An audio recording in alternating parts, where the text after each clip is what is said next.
Bon, maintenant, si toi qui es inquiet là, c'est quoi ton problème? Je suis en train de prêcher sur la foi.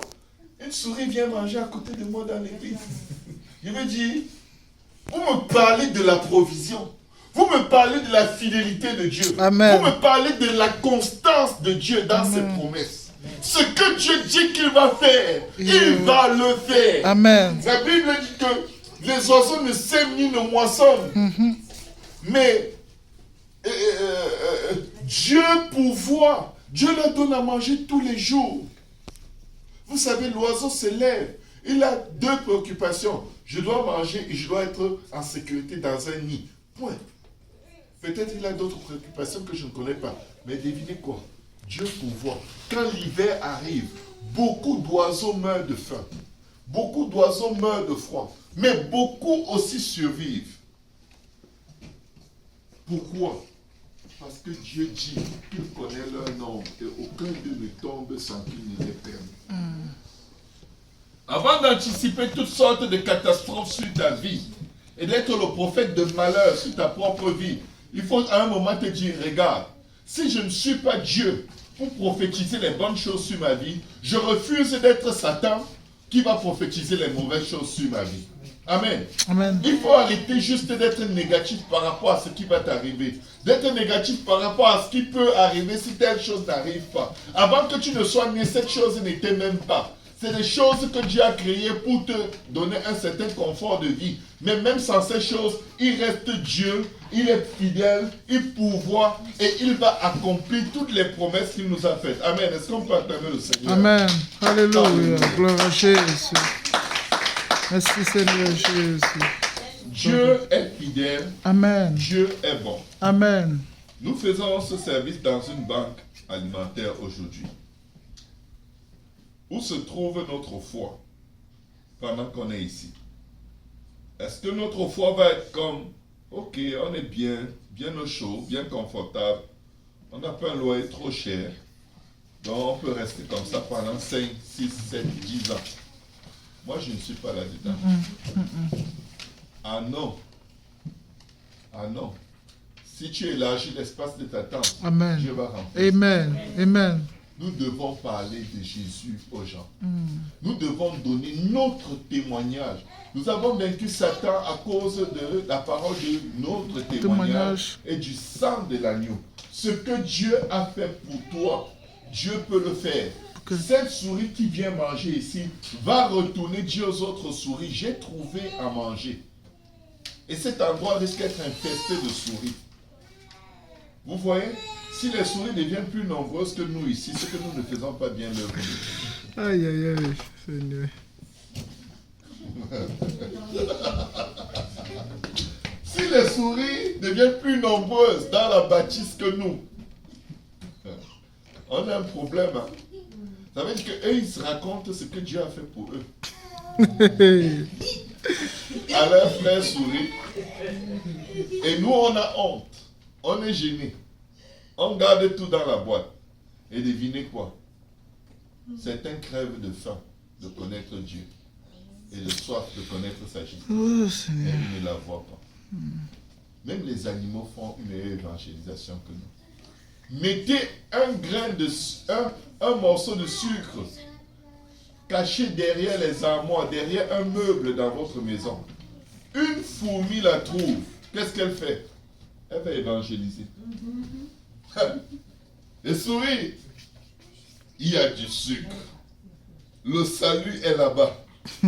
Certains gens m'ont dit, mais ils ont de l'insecticide. Ils ont dit que celui qui ne risque rien n'a rien. Moi et ma maison, on va aller chercher le sucre.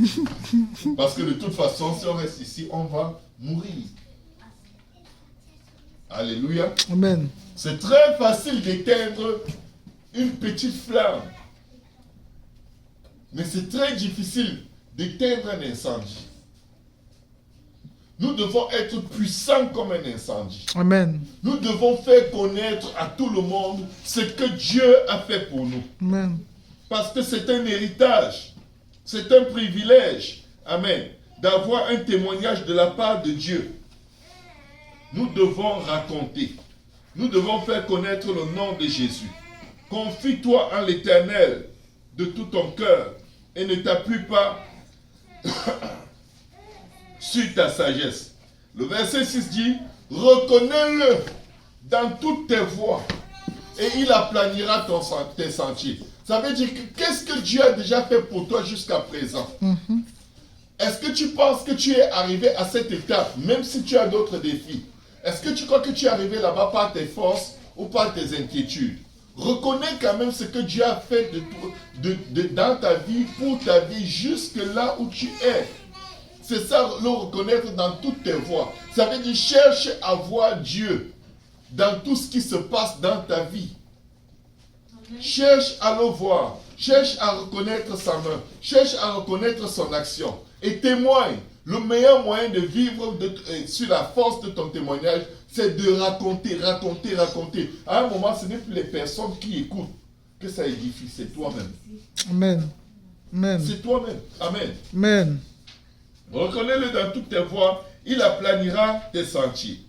Maintenant, voici la source de toutes nos agitations. Verset 7. Ne sois point sage à tes propres yeux. Crains l'Éternel et détourne-toi du mal. En passant, quand le premier appartement, du moins, j'ai habité un seul appartement au Canada, depuis près de 10 ans où nous avons vécu, et on a fait 1 an dans cet appartement. Le jour où j'ai vu une souris, c'est le jour où je sortais de cet appartement.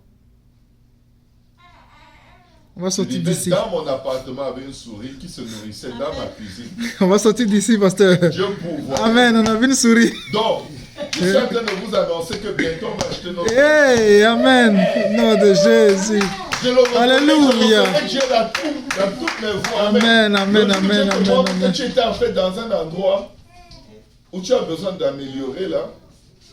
C'est parce que lui-même, il va ouvrir un chemin pour l'amélioration. Ne les ferai pas, Samuel, retourne t'asseoir.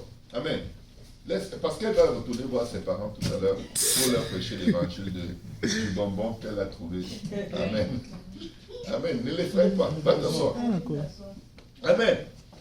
Okay. Ne sois point sage à tes propres yeux. Crains l'Éternel et détourne-toi du mal. Ce sera la santé pour tes muscles et un rafraîchissement pour tes os. Vous savez, quand on est agité, on commence à agir comme des païens. On commence à avoir un caractère pécheur, des paroles pécheresses, des menaces, des chants, la colère. Bref, vous savez de quoi je parle. C'est parce que là, c'est comme Dieu, regarde, comme tu n'es pas en train de bouger comme je pense et comme je veux et comme je sens, je vais un peu le faire à ta place. La crainte de l'Éternel s'en va. Parce qu'on tient tellement à ce que les choses arrivent comme on veut, que, bon, on laisse un peu la piété, la sainteté de côté, et on essaie d'être des animaux sauvages dans la jungle. Et il n'y a pas de jeûne. Il y a un Dieu qui savait que cette affaire devait arriver là. Amen. Pour te montrer ce que tu es à l'intérieur de toi quand tu perds le contrôle de l'Esprit Saint. Il est en train de t'exposer à toi-même. Et c'est ça le sens de toute ton épreuve. Amen. Dieu voulait te révéler que quand tu ne sais pas quoi faire et quand tu as l'impression que tu n'as pas de direction, tu es une bête sauvage. Et bête sauvage, répands-toi, redeviens un enfant de Dieu. Et il va renvoyer une autre épreuve, ça c'est la bonne chose, par laquelle tu vas être testé avec la même intensité et même plus. Et il veut que pendant que cette épreuve se prononce, que tu le loues et que tu vois ce qu'il va faire. Amen. Parce que si tu changes d'attitude, tu viens de mettre un point. Tu viens de mettre l'ennemi et tes propres émotions, ton propre esprit sous tes pieds pour honorer Dieu, le reconnaître dans toutes tes voies, parce que quand tu vas l'adorer la prochaine fois, au lieu de t'énerver, il va aplanir tes sentiers et il aura sa volonté dans ta vie. Amen.